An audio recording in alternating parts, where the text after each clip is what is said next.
साईरामची 53 कोटींची संपत्ती सील होणार, पैसे मिळण्याच्या ठेवीदारांच्या आशा पुन्हा पल्लवीत। आर्थिक अनियमिततेनंतर बंद पडलेल्या साईराम अर्बन मल्टीस्टेट पतसंस्था प्रकरणात अध्यक्ष व संचालकांच्या 53 कोटींच्या मालमत्तांचा MPIDचा प्रस्ताव शासनाकडे आर्थिक गुन्हे शाखेने पाठवला आहे।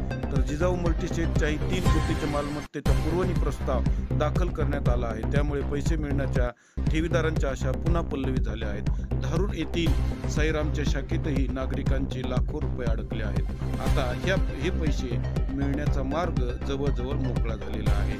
धारूरच्या शाखेमध्ये अनेक नागरिकांनी आपले पैसे ठेवले होते, परंतु ते पैसे मिळत नाही।